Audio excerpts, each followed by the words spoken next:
Hi guys, welcome back to another episode of DB Cars itself, and today's episode I'll be reviewing Shariot, Honda and van. Let's dive straight to this video right now. Alright then, so let's just dive straight to the review of the Honda and van itself from Shariot itself. So basically you guys can see upon first inspection right there isn't any obvious damage and spotting other than the car being splattered with bugs all around, and also basically just dirty. So yeah, unfortunately that's the downside to car share, which I already mentioned in my past few videos itself. So yeah, overall, as you guys know, this is a van, so there isn't any trunk space for this car itself. But the one thing that I'll be definitely showing you will be the rear cargo space for the van itself. So let me just dive straight to show you guys the storage space. So basically to access it, just need to access it. To locate the trunk release button, just need to locate right down the Honda emblem itself.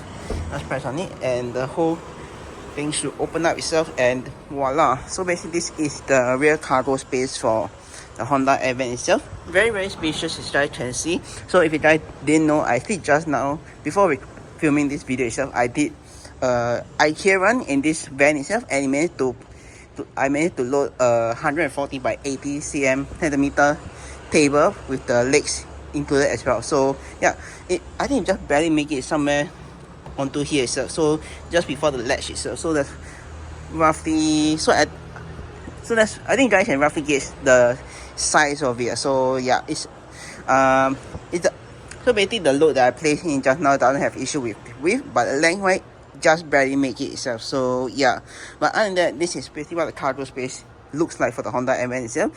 I think if there was an option for a 4-seater, which you guys can see right here itself, it will be a completely flat floor itself, but unfortunately for this wise it's not a flat floor, so you get this drop in the van space itself, so which I feel a little bit weird. So if you want a completely flat floor, you could either put something right down below it to make it flat, or you get a table, a very long table itself, just the top part, and just place it right over it. It's right over the big ass space right there itself. But other than that, is all for the rear cargo space for the van itself. Some other features that you get in this van itself is you get quite a lot of lights in this van itself. One is right here itself, which you could turn on. So one here, there's now one there, and there's a third one right there, and a fourth one right at the front of it itself. So yeah, other than that, is all for the rear cargo space itself. You also get a very nice 12-volt socket outlet right here, which you could plug it in right here if you want to. And same for, you got some straps right here, which I have no idea what it is for, because not a frequent user of van itself. So hence I have no idea what it's about. So if anyone knows about it, you guys maybe can comment right down in the comment section down below itself. But other than that, to close it is very simple. You can either close it with this by pressing down this, or you can technically just pull the latch down halfway and just like that. So yeah, and then let's move on to the next part, which is the I would say this is the alternative side. If you do not want it to access from the rear itself, you can always access from the side door itself. So side door, there's the unique feature of this van is, you guys, I'm going to show you guys right now, is this is the side door behind the driver's side, as you guys can see. So let me just open the driver zone for you guys right now. Later on I'll be showing you guys the other side, which is the passenger side, which is something very unique about this van itself. So yeah, basically you got this structure right here itself, which separates this door and this door itself. But from the other side, which I'll be showing you guys in a moment itself, is a different one. So basically the door and basically these two doors are a pillar itself, you can call it itself. So yeah, but let me just dive straight in, show you guys what do you get in this van itself. So yeah, basically you got your locking mechanism right here itself, and you also got this lever right here to get out of the van if you want to itself. If not, then just use it to close the door, the van door itself. So yeah, other than that, next up you got another feature of the van itself is you got technically this van has a side window, which usually I don't think many vans have, but for the van, for this vehicle right here itself, there's a window right here which you could, if I could figure out a way how to, oh yeah, just like that. So basically just pull on this, just press out, pull this outward, and the window, technically the window is open already. So let me just step right out and show you guys that feature itself. So yeah, this is basically what I'm referring to about. So technically you got this side window right here which allow airflow into the van itself. Other than that, that is all for that feature of, if you can call it even a feature of the van itself. So yeah, let me just close that window and I'll show you guys the left side portion of this van itself. So then now let me just show you the other side of the van itself. So which I mentioned just now, on the other side there's a pillar for this van itself. So unfortunately for this van itself, as you guys can see right now, opening one part of the door itself, this is the second party feature of the end van, which I think makes this reason why people really like it a lot. So yeah, basically as you guys can see, there isn't really any pillar right in the center itself compared to the other side, which has a pillar that holds the seatbelt itself. For the passenger seatbelt, it actually is on the passenger door itself. So actually loading space sideward, if let's say you want to load this way in, isn't a big problem, because I think most of the van usually they will have a pillar right in the center right here, and the only way to load is through the back itself. So with this feature, I think, of the end van, I think that's why a lot of people like this van itself, and also the size of the van itself make it a very unique selling point of the vehicle itself. So yeah, if you guys technically, if you guys want more space, you can if you guys want even more space, you technically can pull down this passenger seat. If let's say you're just traveling alone, you can actually just follow the instruction right here itself, and you can technically fold the seat flat down to the ground itself. So yeah, and that, let me just dive straight to the driver zone right now. Alright then, so let's now step right into the driver's cockpit, or the front of the vehicle itself. So basically this is how it looks like when you're driving the vehicle itself. So basically, as you guys can see, you got a very wide windscreen right here that is almost like a slanted a vertical degree. I don't know how many degrees that, but in my opinion, I think from my point of view, this is my first time driving a van. So yeah, it's really a big change from driving all the sedans and SUV cars. It is very different experience itself, and also the pedal placement is also very different. Usually I'm more used to the low slanted point of view, but driving a van for the first time is really it opened my eyes to what the van driver are looking for, their point of view basically. So yeah, but let me just show you guys some of the storage space for this vehicle itself. So unfortunately don't really have a glove box for this car itself. So the only storage space I would say is right here itself, right on top here, and this big ass open storage space right here, which could put your stuff. If let's say you do not want to put it on the floor itself, you can actually technically put your bag or your small bag or small item right here itself. As long as I feel it does not obstruct your windscreen or your point of view, then it shouldn't be a big issue itself. But other than that, let's move on to the next thing, which is you got your air vents right here, which is very nicely integrated toward the trim, which if you're not really that observative, you won't really notice there's an air vent right here itself. So yeah, moving on, you got your infotainment right here itself. I would say this is not really the best one I have seen in Honda vehicles so far. I think I could be wrong, but maybe they share the same infotainment itself, but maybe for the end van itself, not the best, because I'm having some problem with the radio frequency when I'm driving on the road itself, compared to if I were to drive a Honda Shuttle or Honda City or other Honda vehicle itself.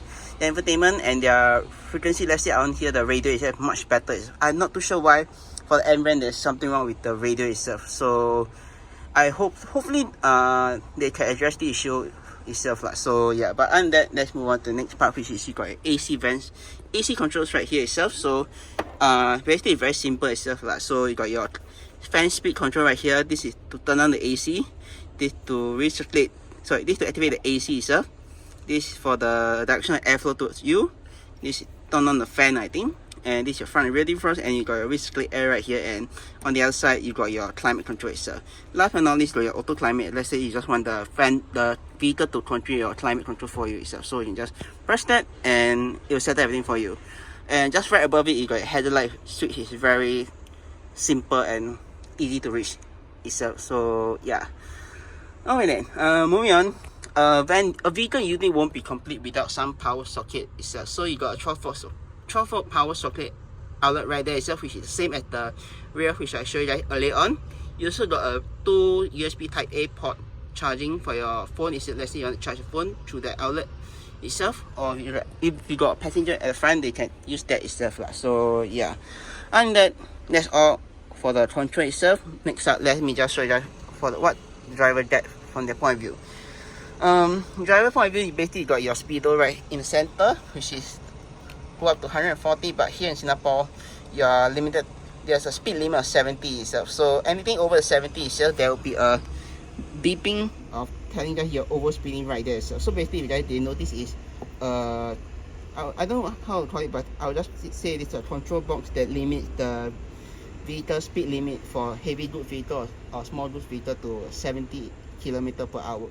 Anything higher than that, it'll just give you a overspeed warning, like how airplanes, when they're overspeeding, they will have a overspeed warning chime. So this is something similar to that itself. So yeah, but other than the very loud annoying overspeed chime, this is a very small and subtle overspeed chime, which I think many people can override it by just blasting the audio, the infotainment volume itself. So yeah, but other than that, yeah, that's all I have to say for this small control box right here itself. Right beside it, you got your selector right here, which is very simple itself, PRMD, and your low mode for, let's say you want the vehicle and low gear, you can actually technically do that itself. So yeah. Oh yeah, and if running, this is how the reversing camera looks like. I would say it's not really the best itself. So if you guys, if anyone is asking about the reversing camera, this is how it looks like. Not really the best itself. So yeah. And right beside is very handy itself, which is got a tow hook right here itself. So if you want the hook stuff, anything that's short and won't like, touch the ground, technically you can hang here. Like so, if you want to like put your drinks like for our local Singaporean coffee takeaway, you can actually hang here right here, which is very convenient. Then if not, you can always, I think they always hang it right here on stock itself. But this is very good touch as well. If let's say it's the alternative one, if you do not want to put on the wiper stocks right here itself. So yeah. Alright, moving on, you got 3 cup holders right here, if you can call it, even a cup holder for this. So yeah, basically you got one there itself, you got one right at the bottom, and one more right here itself. So yeah, other than that, that's all for cup holders wise. The speedo, sorry, moving on to the steering wheel itself, you got all your controls right here itself. So basically controls right here to adjust the infotainment screen, which is right over there.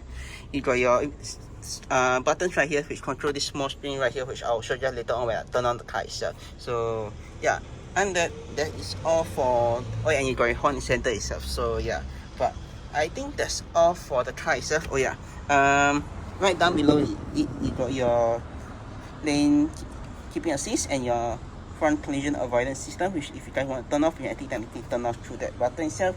And you got a traction control button right here itself. This is very simple, just your adjusting of your headlight itself. So yeah, and you got your start stop button right here, which is very simple itself. Turn on car, just to turn on the vehicle, just put on the brake, and let me just show you guys. So basically, if I put on the brake, you can see the button pulsing right now. So yeah, and that you got your fuel lever door right here itself. So you just need to pull it to activate the flag itself, which is on your left hand side, and you got your hood release right at the bottom itself. So yeah, and that, I think that is all for the controls on the dashboard right here itself. Let me just show you guys a last few one right here on the door itself, which is right here itself. So basically these controls right here are very similar to other Honda products itself. I think most of the buttons you're seeing right here, I would say share the same similarities to all the Honda cars that are released in this same generation as the N van itself. So yeah, basically you got your folding mirrors itself, you got your adjusting of your mirrors. So if you want to adjust the mirrors, the glass on the right hand side, you just need to shift to that side and you can just adjust it through here. Once done, just go back itself. So yeah, you got your switch right here to prevent to not roll down the window itself. This is your unlock button, and you got 2 window switches right here to wind down the window on the front, the driver and passenger side right here itself. So yeah, and that, let me just turn on the car for you guys to take a look at that small screen itself. So you just need to pull on the brake itself and just press the button itself, try to turn on. This is how it looks. So basically when the car is turned on itself, you got you got your gear selector right here itself. So if you guys do not know what gear in, you can actually just see it right there. And you got clock as well. So yeah. Now let me just show you guys this screen itself. So to go through the function of the screen itself, you got your button right here itself. So you have to press that. Usually can be clean and filter through all the different function of this vehicle. So yeah, and if you guys wondering, this is I think this is import vehicle, so hence it's all in Japanese itself. So yeah, before I end off the video itself, I forgot to show you guys the stock itself. So basically you got wiper stocks right here itself, the big main one, and you got your small knot right here for the rear wiper itself. So yeah, to activate it, just all the way down. One swipe is just this way up.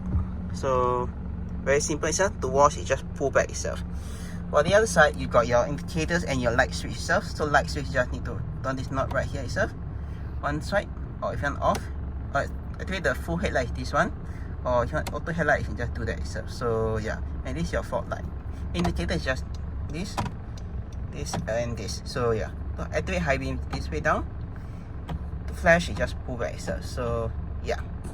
Other than that, I think that is all for the car itself. Implement wise, I would say it's really very simple. So if you just want to learn more about it, you can actually technically rent this van, which I will leave in the comment section down below it. So yeah, oh yeah, before I end the video, let me show you guys the big ass sun visor that you get for this van itself. So it's the biggest sun visor that I've seen so far. So yeah, it also very nice, got a very nice mirror right here itself. And I think if I'm I don't know what broke that, but yeah, you got the very big ass sun visor for both sides, and you got a light switch right here which you press on the inside, and when doors are open, the lights will turn on, which you guys saw at the start of the video itself. So yeah, other than that, oh yeah, to adjust the steering wheel, you just need to pull on this lever itself, and the steering wheel will just drop down, and you can just adjust it according to how you're liking itself.